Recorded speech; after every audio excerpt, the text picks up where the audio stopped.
Alrighty, now welcome to our last lesson of Inference for means, for now at least. We will do a little bit more in Unit 9, but this is going to now conclude Unit 7, and we're looking at the hypothesis testing for the difference of population means. So suppose we want to compare two means from separate populations to see if there's evidence that they are the same.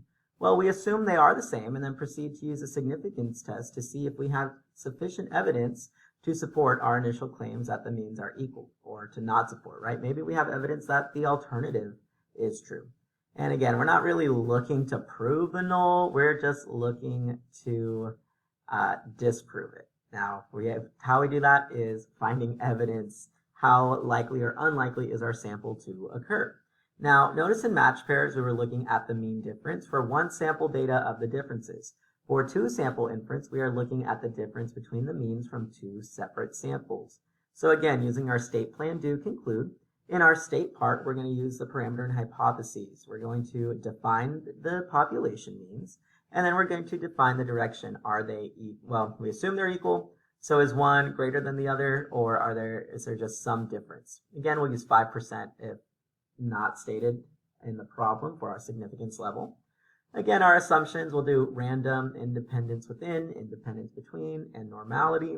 If these conditions are met, we will use a two-sample t-test for the difference of means, and this will occur in the plan step.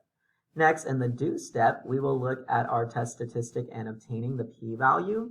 And we are just going to give the formula, and we're just going to give the answer of t and the p-value, as well as describe the degrees of freedom. And the reason being is it gets a little sloppy to conduct these by hand because of the degrees of freedom. Now, we could find the test statistic easily. That's not really a concern, but we'll rely on the calculator. We've got it. Why not? Now, notice that here, we're not assuming, although we assume the means are equal, we're not pooling like we did back in proportions, where I assumed P1 equals P2, so we found P hat C. Instead, we're just going to use our regular schmegular standard error when computing the test statistic.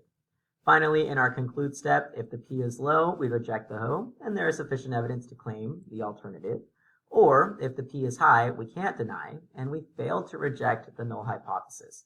Thus, there is not sufficient evidence to support the alternative hypothesis. So let's take a look at another previous AP example, and now we're going to travel to the year 2010, and we're going to look at some fish. So, a large pet store buys the identical species of adult tropical fish from two different suppliers, Buy Right Pets and Fish Friends. Several of the managers at the pet store suspect that the lengths of the fish from Fish Friends are consistently greater than the lengths of the fish from Buy Right Pets.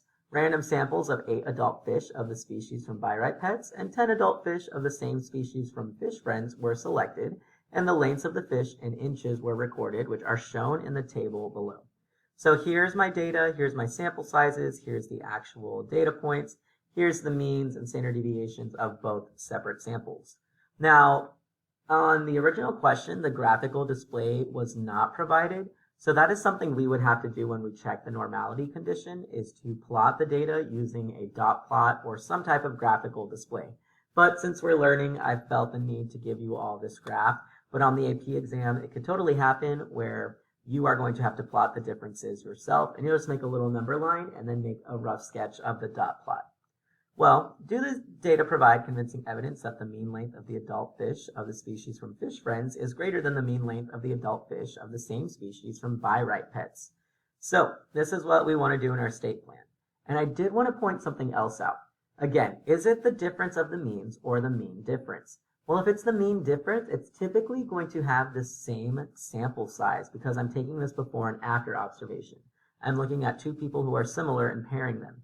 But here, when you're looking at the difference between the means of two separate groups, notice that the sample sizes might be different. Now, it is totally possible they could be equal, but since I'm looking at two separate populations, it's totally okay that the sample sizes are different. And if these sample sizes are different, this might be evidence to believe that it's a difference of the means. Well, today I want to test the null hypothesis that the two means are equal against the alternative hypothesis where the Fish Friends lengths are greater than the Buy Right Pets. And although I provided my hypotheses, I need to define the parameters. U1 will be the true mean length of fish from Fish Friends, and U2 will be the true mean length of fish from buy right. And again, but Mr. Pinto, didn't buy right come first, then fish friends? Well, yes, I just want a positive difference. If you want a negative difference, I'm not going to tell you how to live your life. But to me, I like to typically make sure that it's a positive difference. Now, in our plan step, again, we're going to talk about what was provided to us, as well as check our conditions for inference. I've got my sample size and my sample average and my sample standard deviation from the fish friends as well as from buy right pets.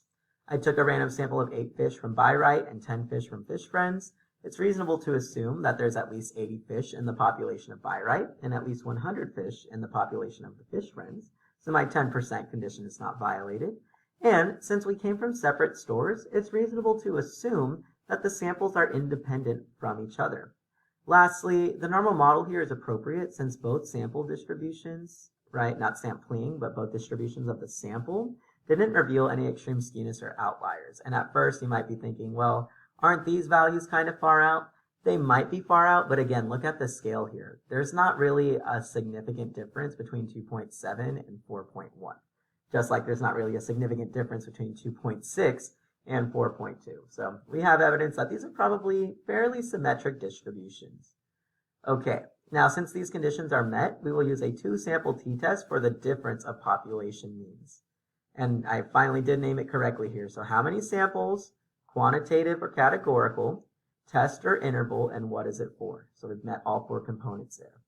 Next up, using my test statistic formula of sample minus the mean all over the standard error, I get the following. So a degrees of freedom I have is 15.9999. I got this from the calculator, and I'll show you how. Using this formula here, I obtain a test statistic of about 0.2587. And my p-value, again, this is obtained by looking at the alternative hypothesis, the direction from the alternative. And the probability of getting our sample statistic or more extreme is roughly about 39%. And that's a really high percentage. Actually, if we got this difference of means, we shouldn't be too surprised because this is likely to occur about 40% of the time. This is not an unusual result. It's actually a quite common result. So our data here is not statistically significant. So since our p-value is greater than our alpha level, we fail to reject the null hypothesis. And there's not sufficient evidence to claim the true mean length of fish friends is greater than the true mean length of fish from buy right pets. Now, a good follow-up question would be what type of error is associated. And since we failed to reject because the null hypothesis was false, we committed a type 2 error. It could also ask us why was there no statistically significant result, and we use a small sample size, or could we conclude that that means that fish friends is always going to have a longer fish? Well, no, this was just random samples. We cannot infer cause and effect. So we always have to be in the mindset of the what if. What if one of these conditions changed? Why do we need these conditions, etc. Now, let's go ahead and show how we did this in the calculator. So you're going to pull up your calculator. We're going to go to the home screen here. We're going to go to calculate. We're going to go to menu. This is a statistics class, and we're going to look at the statistics test. We wanted a 2-sample t-test. So although I do have the data, I do also have the stats, and we're just going to use the stats here. My average from group 1 was going to be right here at 3.46 with a standard deviation of 0.55. And I believe, let's see, I took 10 fish from there. My sample average of the second group from buy right was 3.4. And the sample standard deviation was 0.434 with a sample size of 8. And again, I'm testing, is the first population greater than the second one? Is the true mean length from fish friends greater than that of buy right? This is our alternative. We're not going to pool because this isn't proportions. And we get a p-value of about 0.3996 and a test statistic of about 0.2587. Now I just used 4 decimal places, and that's fine, especially because I'm using these approximates. Okay, so that's how you would do it in the calculator. And then, oh, lastly, my bad, the degrees of freedom, roughly about 16 or 15.99. You know, it's going to be okay. All right, now let's construct and interpret a 2-sample t-interval for the difference of means. But Mr. Pinto, didn't we find evidence? Of course we did, but the more the merrier. Since I used a 5% significance level, and this was a one-tail test, right here, I would shade in this region, but a confidence interval is trying to estimate the true difference. So a confidence interval is actually in the middle of our sampling distribution. So what's going to happen is, while I have 5% here, by the symmetry of the model, I also have 5% here. Well, I'm going to want to estimate the remaining, and if I add these two 5%, that is 10%. So 1 minus 10% gives me a 90% confidence interval. I know I probably just blew your mind there, and it's okay. We'll do a little bit more practice with this in class. But when you do a confidence interval, we're doing it from the middle. Whereas when we do a significance test, we're doing it from either one side or the two sides. So again, using my formula here, if I were to sub in the values, I'd have something that looks like this. But I also have a handy dandy calculator that I can calculate this on.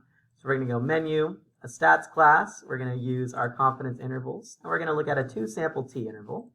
And we're going to look at the stats here. And again, our stats, why do I keep looking away? Our stats were 3.46 with a standard deviation of 0.55 and a sample size of 10. We had a 3.4 average for by right and 0.434 sample standard deviation, sample size of 8, and we are going to use 90% confidence. All right, 0.9. Now I want 0.9. Okay. No, 0.9. There we go. There's our confidence interval. So we've got our lower bound here of negative 0.3449 and our upper bound of 0.4649. Well, you guessed it, zero's in the interval, so I have convincing evidence that there's not a difference, which is why, since we had convincing evidence there was not a difference, we were not able to reject the null hypothesis. We failed to reject the null hypothesis, which, oh my goodness, lines up with our decision.